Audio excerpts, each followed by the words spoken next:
For those of you that do not know me, I'm not that important. I am Mike Barnett. I'm the Renew board president, and I've been tasked with opening up the show today, and you'll get the real deal here in a couple minutes. So thanks for your attention. Yeah, file in. There's plenty of room up front.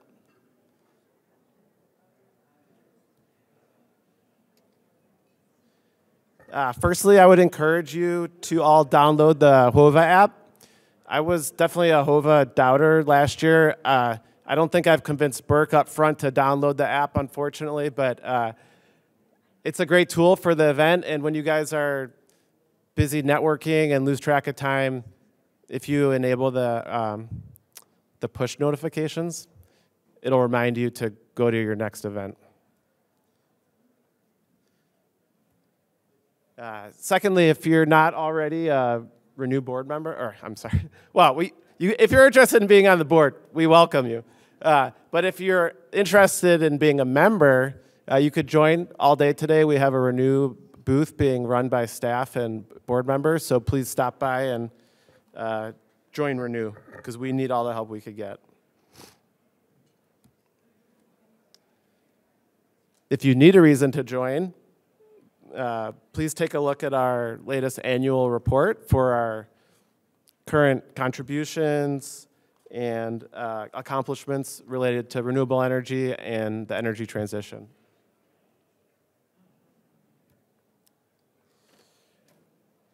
A quick plug for Renew's business platform, web platform. This platform provides a venue for our business members to share ideas and serves as our business members' community bulletin board. We're also using it as a way for our members, business members, to access key staff and essentially a great conduit for business members like solar installers, solar developers, the whole gamut.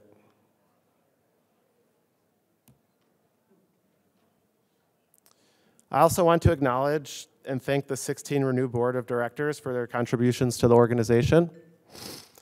Cumulatively, the board members spend hundreds of hours a year in service to the Renew mission, and we thank you for your service. I'd have you stand up, but probably most of them aren't in the room yet.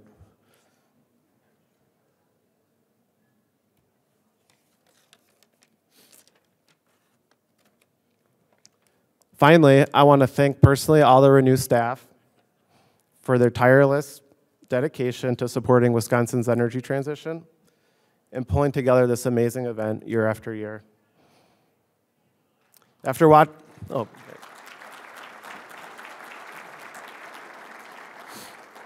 Is Jody in the room? Is Jody here? Is that her? Okay, cool. After watching Jody flawlessly orchestrate the event over the years, it's easy to take her experience for granted. I want to specifically thank Jody, Renew's Deputy Director, for being the glue that holds this event together.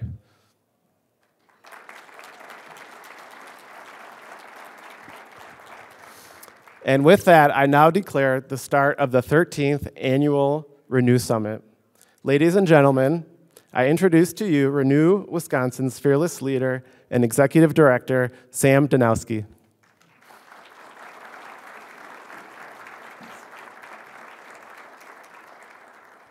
Good morning, everyone. Good morning.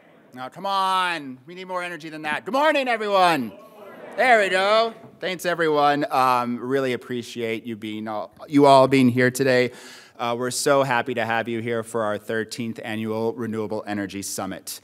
We have an amazing day of programming lined up for you today. We're going to be highlighting everything from potential changes in energy policies to new technologies to political polling trends and even the latest social science research. Whoops, I got a little ahead of myself there. Last week, during his State of the State address, our own Governor Tony Evers declared 2024 to be the year of the worker.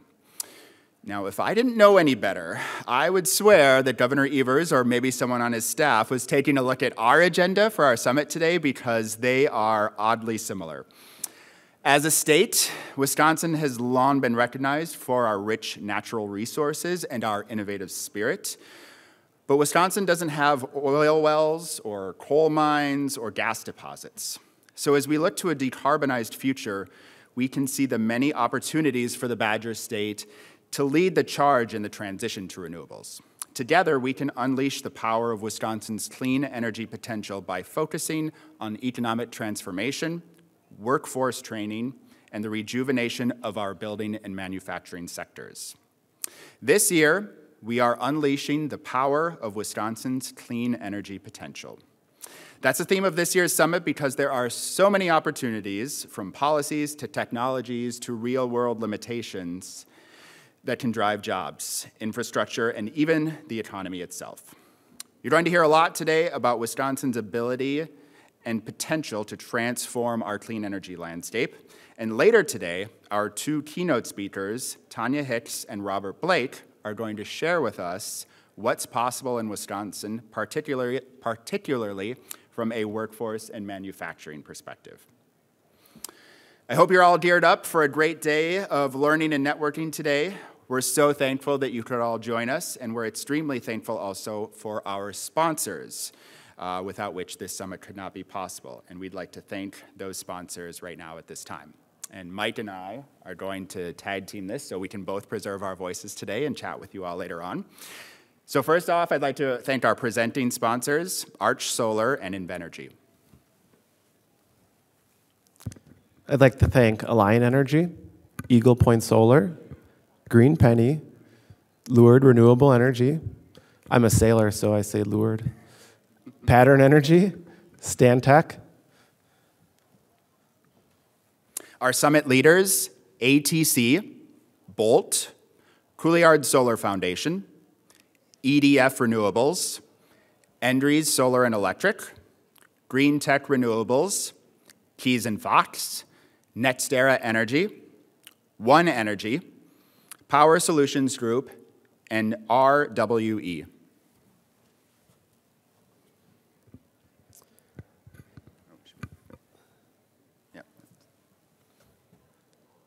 Are these summit leaders? Summit champions.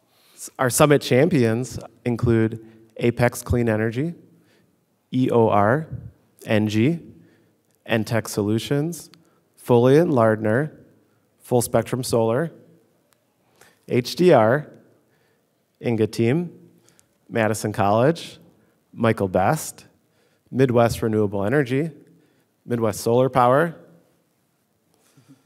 Northwind Solar, Pines and Bach, SC Johnson, Solar Share Wisconsin Co-op, Train, TRC, University of Wisconsin Sustainable Management, Werner Electric, and the PSC Office of Energy Innovation.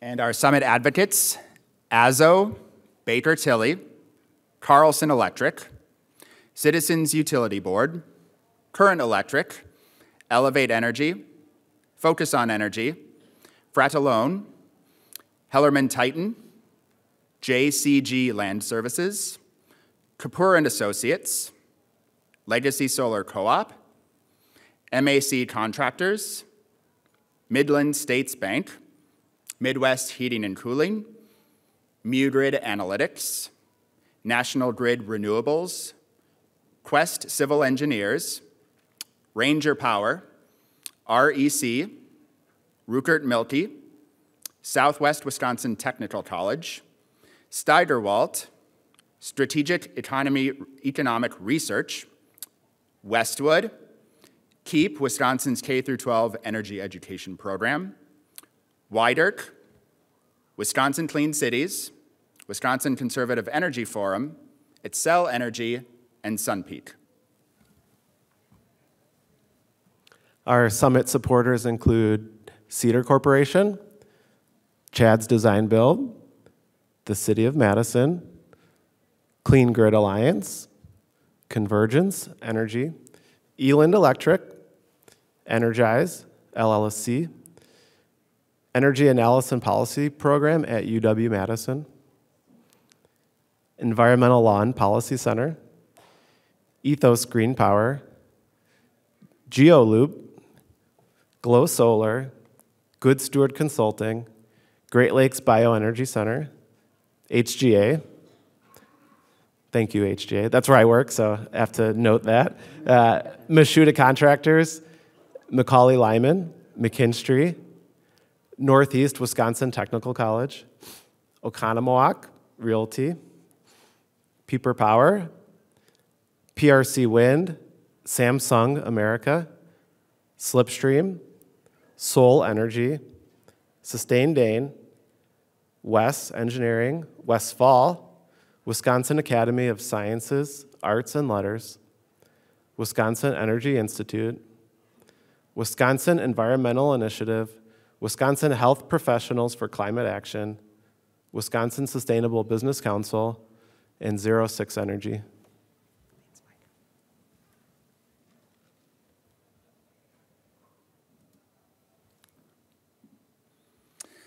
All right, so let's give a warm round of applause for all of our sponsors today.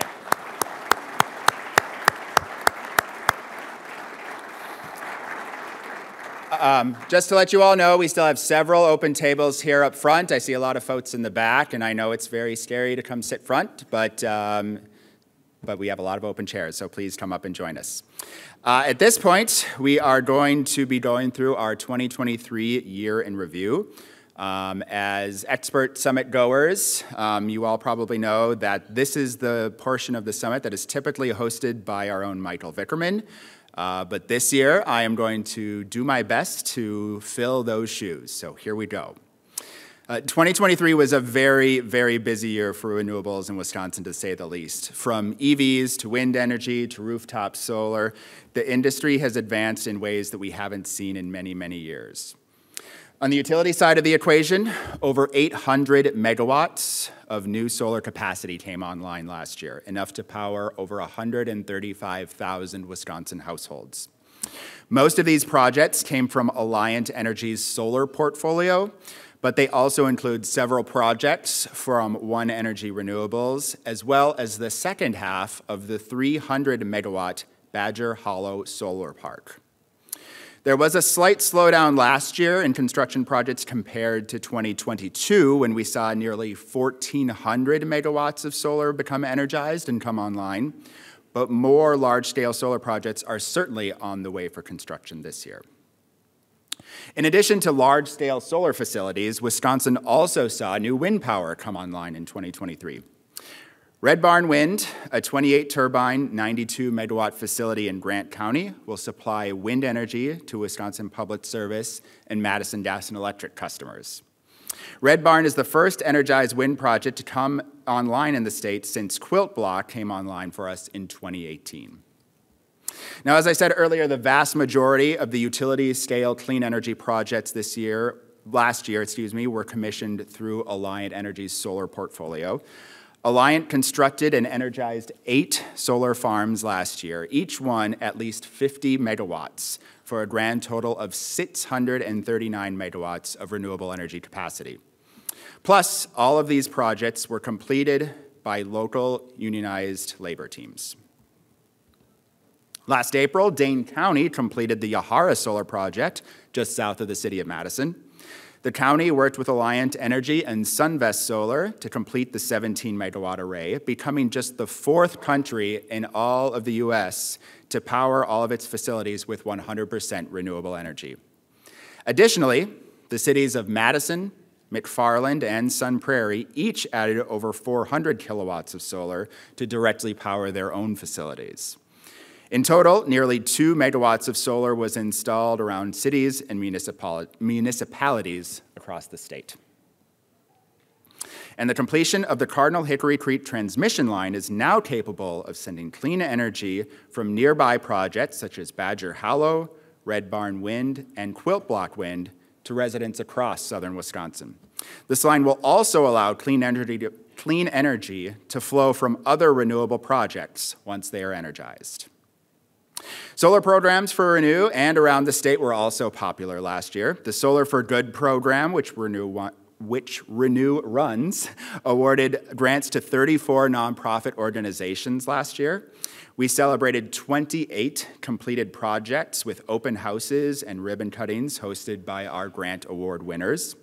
And since 2017, the Couliard Solar Foundation has provided grants to over 200 solar projects, totaling in 8,650 kilowatts of renewable energy for Wisconsin nonprofits. Group buys in Madison and Milwaukee resulted in almost 100 new solar customers and several more 100 kilowatts of solar added to the local distribution grid. And this past March, Renew partnered with the Midwest Renewable Energy Association and the Latino Academy of Workforce Development to host 2 Solar 101 training sessions at Madison College. 3 additional workforce training sessions are scheduled for 2024 for out-of-work individuals looking to get a start in the solar industry. All in all, there were hundreds of amazing renewable energy projects that came online in 2023. Far too many to recognize in the limited time we have allotted here. However, we are going to be recognizing a lot of those projects later today at the lunchtime plenary session during the Clean Energy Honor Roll, so stay tuned. All right, now onward to the regulatory scene. To say that the regulatory scene in 2023 was busy would be a huge understatement, akin to this gentleman in here in black saying, "'tis but a scratch" would be an understatement. I'm glad that got a joke. I was really worried that one would not fall, but I had to get a Monty Python in there for Michael. Renew saw more activity at the Public Service Commission than anyone can remember last year.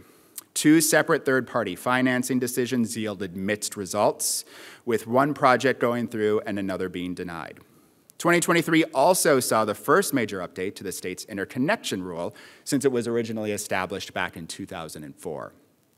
And of course, 2 major rate case decisions occupied Renew staff and resources for much of last year.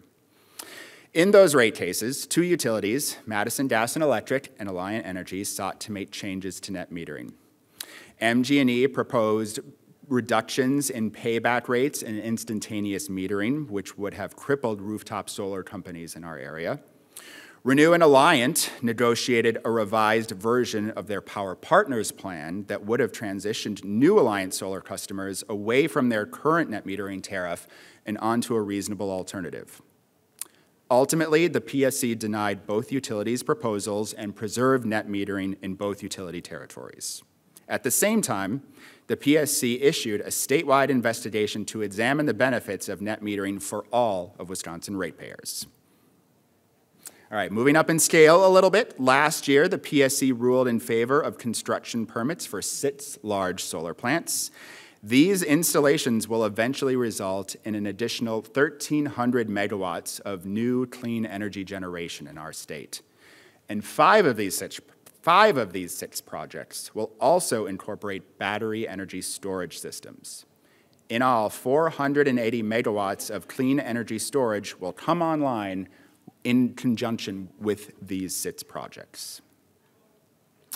In all, 2023 represented the largest increase in approved solar projects to date in our state, more than doubling the figures approved in 2022.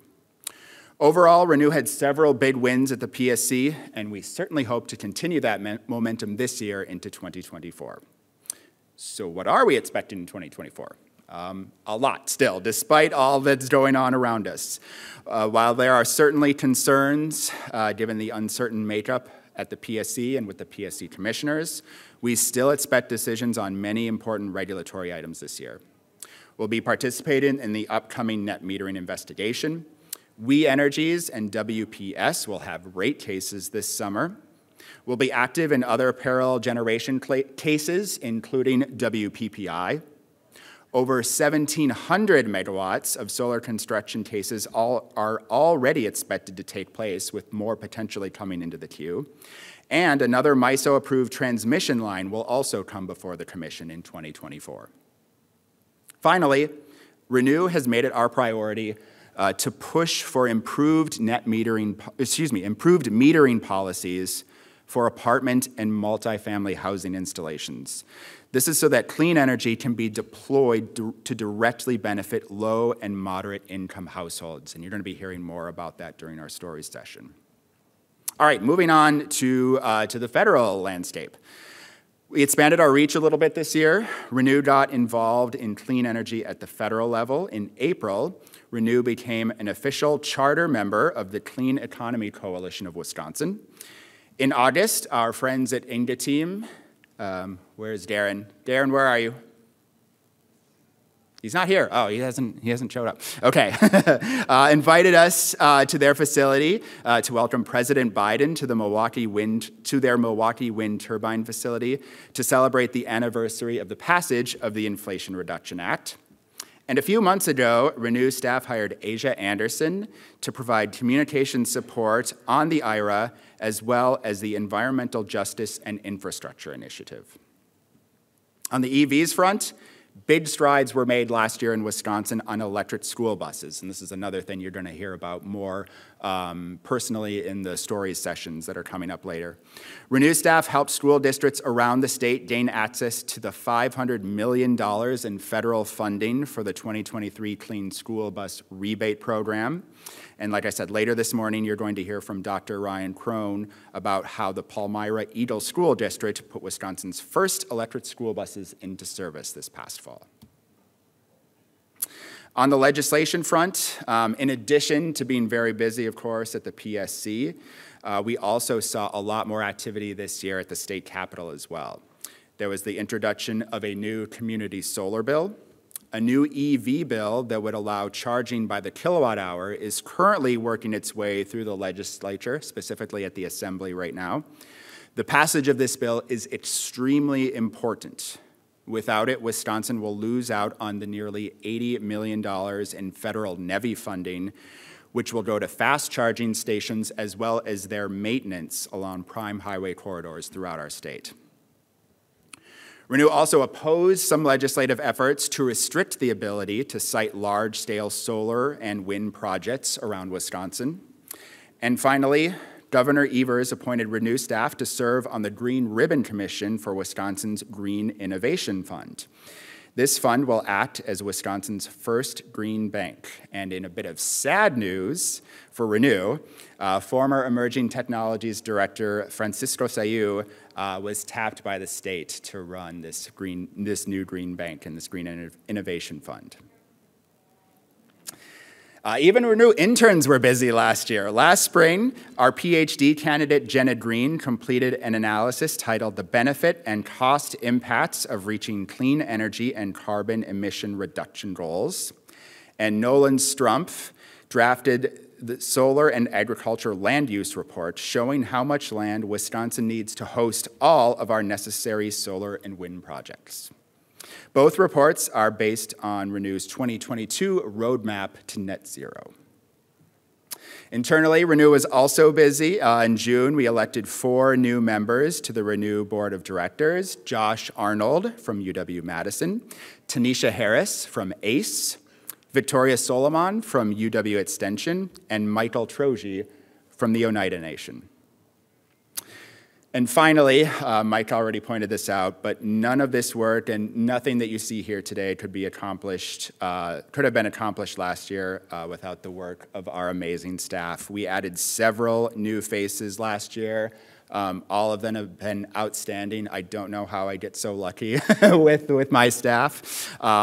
Last year, a year ago today, as a matter of fact, Beata Wiersba started as our Government Affairs Director. Alex Beld came to work for us last summer, as our Communications Manager. In September, Ismael Chartier became our new Development Director. Also in September, Renew hired our first ever staff attorney, Ori Walsvik. As I said before, Asia Anderson started work in October supporting our communications team, and only just a few weeks ago, Kim Bauer started as our new administrative coordinator and is already knocking it out of the park, making everything flow smoothly today. So I just want to thank all staff again. You've all done an amazing job. I wanted to talk to you before this started, but AV problems of my own doing messed that up. But staff have done an excellent job in pulling this together today. I'm going to say to you all what I was going to say to them. This was a lot of work, but don't forget to have fun today because this is a great event, and I hope you all have an excellent time. Thank you so much.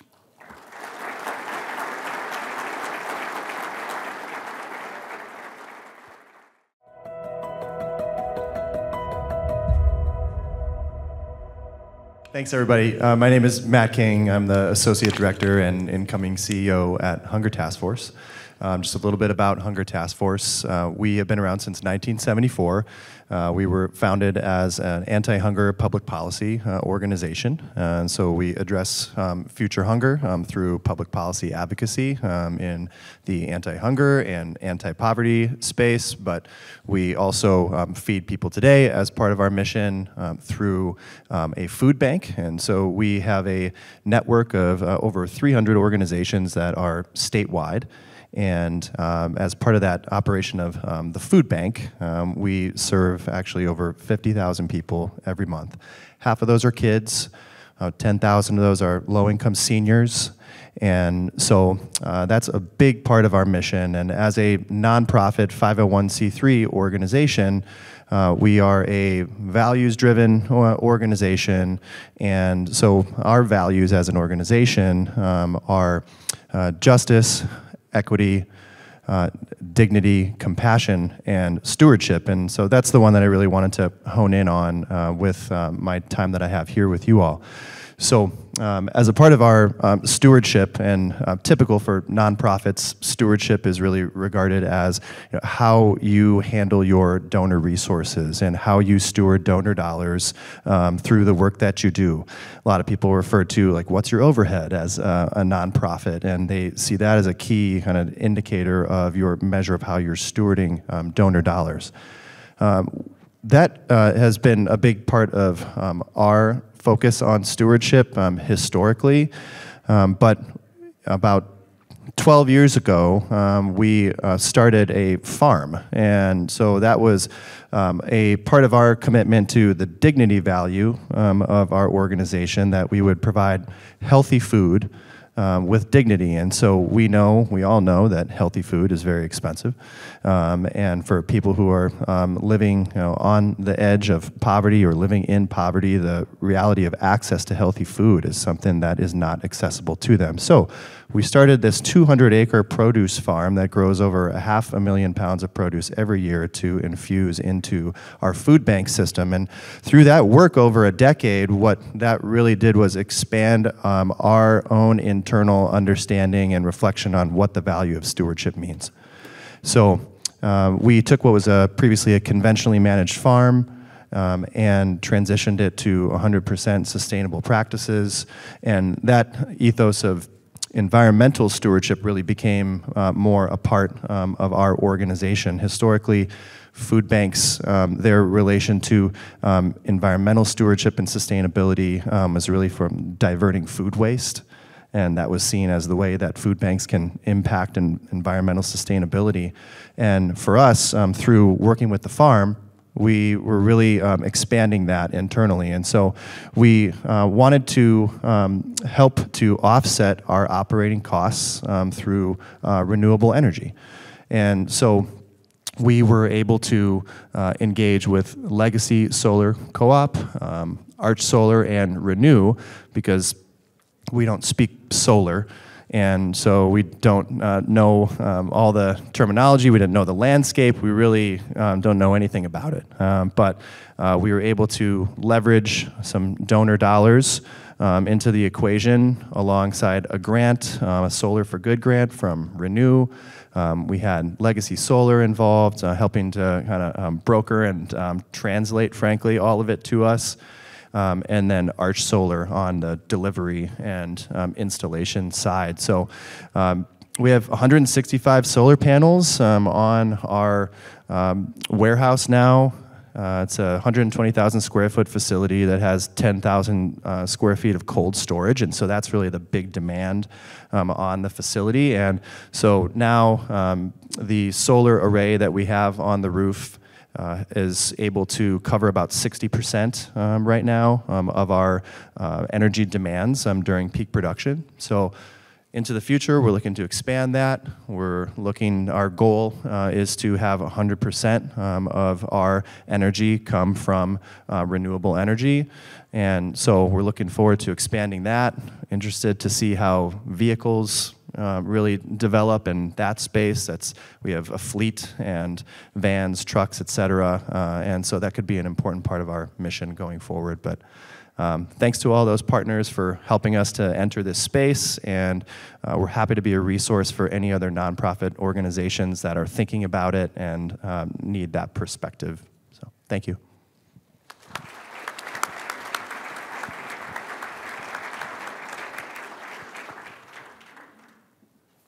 Thank you, Matt.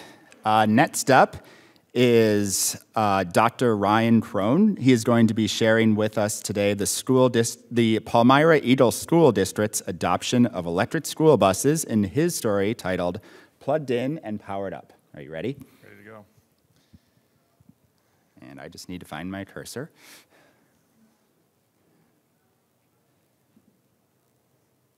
And I'm having a lot of trouble finding it for some reason. Good morning, everybody. Those were going faster than 20 seconds, so be ready. Oh, it's over there. That's where my cursor is. All right, there we go. Sorry, folks. All right, Matt, sorry, you ready? Yep. Good morning, everybody. That's me. I'm superintendent, been serving Wisconsin schools for 30 years. I'm currently at the Palmyra Eagle Area School District. I'm wearing a t-shirt there and here that says Plugged In and Powered Up. Really excited about our efforts. I've been focused all of my career on transforming educational systems to better and more efficiently meet the needs of students and help to sort of empower them for their future. Now I'm in the field of education, serving this school as we move to stay open. About 6 years ago, this school district was on the verge of dissolving for a variety of reasons. When we doubled down our efforts as a board to stay open, we said we'd invest in innovation and sustainable efforts. Part of our thinking was about where we were going to go. We recently became the first school district in the state of Wisconsin to have electric buses. Our entire fleet is electric. This journey started just a year ago or 2 years ago in writing a grant for our school district. We became partnerships with not only our transportation company, but with a lot of other utility companies and people in the industry. This is where it started. Palmyra Area School District, like many school districts, sometimes will outsource or partnership with a transportation company. This is Dousman Transport Company. When we heard about the EPA grant to fund electric school buses, we looked at the proposal and what that would do for a benefit for not only Dousman, but for a Palmyra Eagle Area School District. We brought those ideas to our school board. This is to hide their identity. I'm using characters on this one. All the other photos are from my iPhone. But in this one, we looked at how these efforts would be aligned to our goals of safe, healthy, and effective schools. We looked at some of the efficiencies that we would gain, not only in cost from fuel savings, but also with health and safety in the environment as we moved forward. In the end, we decided to apply for the grant. We knew this was going to be transformational in understanding moving from our current state of using diesel energy to a preferred state of electrical with that piece. So we knew it was going to require new thinking, new experiences, and ultimately we looked at this as a starting spot to transform our system. In those conversations, we knew our preferred state was going to look a little bit different than this. These are actual photos taken during our nice snowfall the last couple of weeks of the chargers that were installed on our campus. A whole new infrastructure from having buses off our school grounds to being stored and charged on our school campus, which provides safety, because if you look at that, it looks like a computer game that every child's going to want to touch, or it looks like an iPad, but those are now on our campus. So the transformation was not only about the buses, but about safety. We started with partnerships. We started with conversations with our key stakeholders, from police and fire to village leaders, town leaders, parents, as well as students, and as well as our bus company, of thinking what the benefits would be for our town and for our school. In those conversations, we ended up applying for the grant, and I found myself right here in the middle of this. This was at here just recently at the EPA's Clean Schools Expo in Madison, where we started to rub shoulders alongside people like yourself who are in this field of energy. When we were awarded this, we realized it was our opportunity now that we had to go forward, and our timeline happened quickly. We became the first one in Wisconsin through this effort, really as a part of a lot of people partnering and things coming together. From We Energies, we serve 3 counties, Waukesha County, Jefferson County, and Walworth County, where our district lies. But this became We Energies, as well as Navistar with our buses, Dousman Transport Company, as well as local energy companies and repair companies and maintenance, because this was going to be a shift in a lot of the ways that we did business. This is a great image. It's not a golf course, but in that very moment, this was us breaking ground. But I can't lie, at one point I was asked to pace this out like I was pacing out a putt, to figure out how long a bus was and where things would go and where the energy would come in. We did have experts there. We didn't leave the whole thing up to somebody like myself that didn't know anything, but the experts came in. The best part of this moment was when our chargers were first installed, the buses pulled up, and we just found out in that very moment when that picture was taken that the chargers were in the back, and we prepared for the chargers to be in the front of the bus, which we've learned is something you should ask for specifically up front. Our wheels on the bus, we know they go up and down, but this is a little bit of a bumpy ride to start, and it was really exciting to learn where we went. This is one of our actual drivers, works for Dousman. This is all the news channels when we were getting a lot of media about getting started. Again, there was driver training from air brakes and safety, but boy, not only kids distracting in the back, but these were drivers trying to get nice actual footage for their social media posts as our drivers were learning, and that transformation of drivers as well as repair, maintenance, and safety. This is our ribbon cutting. As you can see, on one side of it, we have students, we have staff, we have board members that are really excited. But this was a partnership, and there's no way our school district or somebody being led like myself is going to be able to make this, to pull this off. Our background's not in this, in energy, it's in education. So the other side is all of our community leaders that brought this forward. In the end, we were awarded over $2 million to replace our entire fleet, which for us is about 6 buses. We are a rural school district, able to serve a lot of grounds, and the timing of the charging, the routes that we had, and things like that made this possible. And that money not only brought the buses in, but helped us to overcome some of the training, the safety, the security, even our parking lots. We made a lot of media, which was a lot of fun. Since then, we've been doing some webinars, some opportunities to share our story and try to get the conversation to continue to get started in terms of where we were and where we were going. It became a nice conversation in terms of just sort of what our goal was for this effort for sustainability. This is me on one of the bus rides with one of the leaders from Renew, Wisconsin. At this very moment, I was learning not only about that our story wasn't at the end because we had the bus, but that we were just beginning. We started to learn about Renew, the energies that we'd have, and since then we've doubled our efforts on recharging our 10-year capital plan for our school district to look at more sustainable efforts. That's me getting off the bus, talking to our 2 business leaders that we have to completely redo our 10-year capital plan where we fix our parking lots and our roofs to start to look at it as a 10-year renewal capital plan and start to change our efforts because of thanks to the learning from those that are in the audience here today and those that are sharing some of the information. Our recent efforts, just because of this, ended up in our community donating money for a new greenhouse. We have a strong agricultural program in our school district, students learning about not only agriculture, but renewable agriculture energy coming from that. And so we had a grand opening ribbon cutting just about a month ago for that, really moving into everybody thinking about energy. As I said in the beginning, I think my last slide's coming up, we are plugged in and powered up, but our work right here is to really focus on our students and empower students for their future, to really engage them in thinking about the shifts that need to happen. So our small shift of shifting dollars from diesel to our classroom and saving over $1 million over the next 10 years in fuel savings alone, as well as shifting students thinking about what their driving experience is to our school, hopefully helps them to think about their shift in energy now, today, and into their future. I'm Ryan Crone. Thanks for being here. Thank you.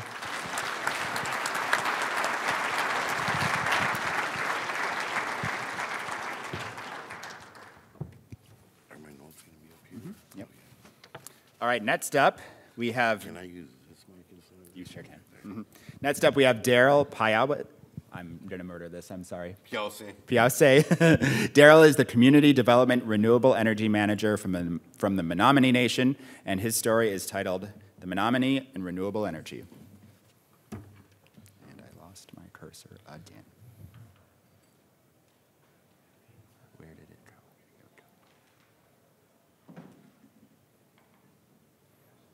we go. Poso Mawanaway. I would like to take this time to introduce the members of our team: Natasha Chevalier, our Community Development Director; Bruce Wendorski, our Renewable Energy Technician; and myself, Daryl Pialce, the Renewable Energies Manager. We also have 2 college interns working within the group, Daniel Mysick and Crystal Lyons.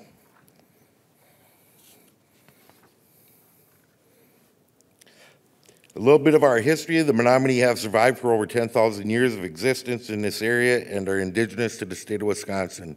We have managed to keep a fraction of our ancestral territory for a home, which is now a reservation. We continue with our strong leadership, and it was this type of leadership that has taken us through much adversity. We continue to speak our language and practice our traditions and our traditional religion. Spirituality: we continue to speak with our Creator through tobacco, prayers, and other offerings. We will continue to survive because we are a sovereign nation, a nation that refuses to be pushed from our territory, and a nation that will remain strong and independent. The tribe installed a 20 kW rooftop solar on the Boys and Girls Club in 2022 to offset operational electrical costs for its facilities and to continue the tribe's goal of zero emissions. We utilize this to educate the youth of the community of ongoing green for the community and the benefits. In 2013, the tribe installed solar PV and solar radiant heating to the newly constructed transit facility. This system offsets the electrical usage and propane usage to operate its hot water heating system. This was the first solar project to be installed on the Menominee Reservation. In 2022, the College of the Menominee Nation installed a 40 kW solar PV system for the Sustainable Development Institute. This project brought together community members to learn the installation and operation of solar PV systems. We brought students from the high school and neighboring tribes to visit and see the installation and held training sessions. The construction of the new Menominee Indian High School is underway at this facility. They are installing geothermal heating for the school as another source of the tribe to reduce carbon emissions and lower operating costs. They're also looking at ways to get funding for solar PV systems. The Menominee, as a way of helping elders with high electric costs, has started the Elder Solar Program. This program helps elders to have solar installed at their residences at no cost. The program is a savings shared program to offset O&M costs to the tribe. The resident pays 45% of their savings for the first 2 years, and then 35% for the next 2 years, and then after that, it would be a flat rate for the next 25 years of the agreement.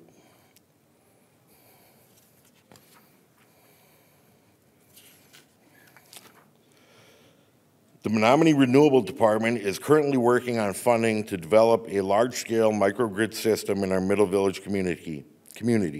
The system would be between 4 to 25 megawatt with battery backup at the current substation owned and operated by the Menominee Electric Utility. This project will enhance our opportunity to expand our existing utility, reduce our carbon footprint, and this project would also reinforce the goal of increasing job opportunities on the Menominee Reservation. Another goal of the Renewable Department in working with the utility is grid resiliency. Currently, we are installing AMI metering at all the homes and commercial buildings that are serviced by the Menominee Electric Utility. This allows us to not only monitor the residents' electric usage, but also the transmission lines and the substation for any problems that might come up. We are, again, also going to be installing backup batteries at the substation. This is this picture was taken in 1928 of the Renewable hydroelectric dam that was constructed there. In 2025, there will be a construction of a new hydroelectric dam with a completion date of 2027, instituting new technology and fish ladders and hydroelectric to offset the needs of the existing logging mill. Microgrids, we continue to work with our land management department to look for future growth to PV solar arrays located throughout the reservation. One of the problems that we have as a tribe is our forests. They are very vast, so getting residential solar rooftop is very difficult at this time, so we're looking at putting in or installing community microgrid systems. Another work in progress is our energy audits and home inspections and weatherization. We are working to help homeowners with home electrification to reduce the amount of propane being used by the homeowners. Propane is currently the largest heating source for the Menominee Reservation for all the homes and facilities, and to help educate homeowners on the necessities of home efficiency. Looking towards the future for the tribe, we are always looking for ways to educate the youth of the community. We recognize that they are the future of our people, so we put on programs at schools and colleges to let them know how important this is for their future and the future of Mother Earth. We have also worked with College of Menominee Nation to start an electric solar program, and our own Bruce Wendorski, Renewable Energy Tech, is actually the one teaching the course. In building our workforce, this goes back to the education, to educate people of the opportunities and needs for renewable fields, electrical fields, and expertise in providing training and education to all facets. I'm a little behind here, sorry. And energy efficiency. We went and renewed for the opportunity to speak here, and let's network. Thank you.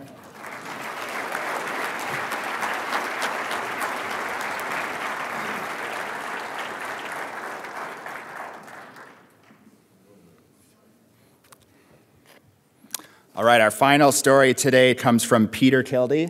Peter has a slightly different format from the other presentations, but I think you're all gonna like it. Peter's story is titled West Cap Adapts.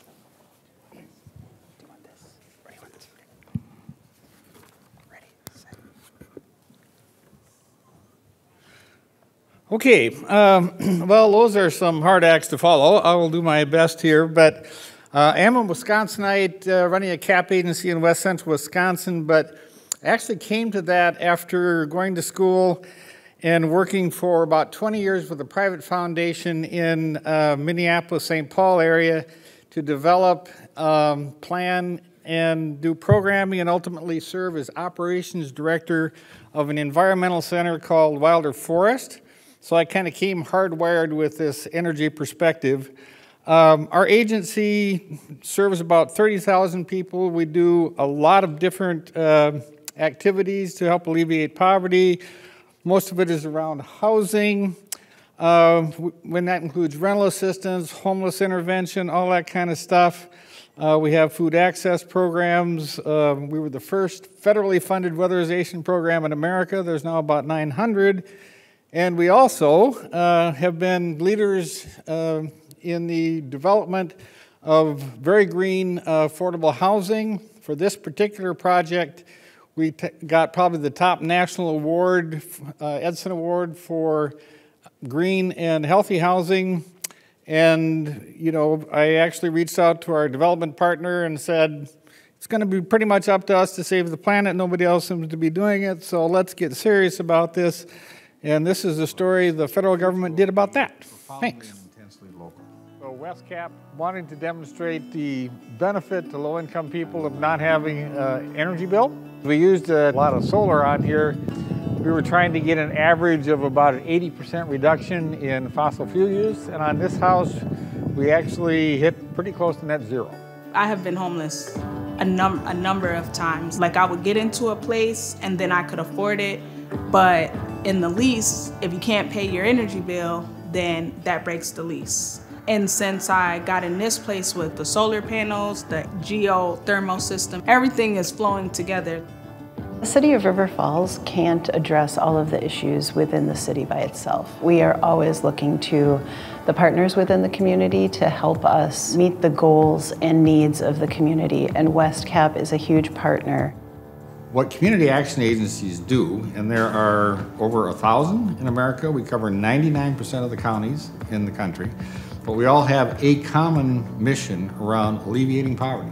The Community Services Block Grant, through that funding, we were specifically charged to not just sort of treat the victims of poverty, but also to address the causes of poverty. The work that you're doing in the broad perspective, from the weatherization and the housing and the food assistance, but the affordable housing piece is big. And the 1300 project has just been amazing. What we've done here, a housing development that we put together in 2021, it's been highly acclaimed, won the National Edison Award, probably top affordable housing award for green and healthy housing just this year. We put 580 solar panels on the roof. We also put another 32 out in the front yard in the solar flowers. So it helps the people who live here afford to live here. And everybody benefits from less dramatic climate change impacts. Can I just speak from the heart? Okay. I'm below poverty level. With the solar, I don't have electric bill. I don't have those utilities to pay out of my Social Security. This is going to be my forever home, and I know that I'm going to be able to be here. It makes me proud to live in a place that actually has free energy. Retaining that all year long, 4 years to come, is so, it's a beautiful thing. It's absolutely beautiful. A project like this, combining environmental justice with the economic justice, hopefully could be somewhat of a model for other community action agencies to follow. If you don't have energy, you can't do anything. You can't have a refrigerator, you can't cook, you can't have a TV, and with kids, I need my Wi-Fi. Unless they figure out a way to meter sunlight or meter ambient air temperature, we've got free energy, you know. And in this building, last year we got about 71% of the energy from those sources. When you lower those emissions, it benefits the rest of the community because negative impacts on the economy and on the environment and all that kind of stuff from climate change hits everybody. With the sustainable energy and the solar power, it's all one bill. There needs to be more of this kind of facility available for everyone. If you're affluent, you can super insulate your house, you can do on-site solar, but you know, for the most part, low-income people haven't been able to do that. So part of what I'm trying to do is equal the playing field a little bit.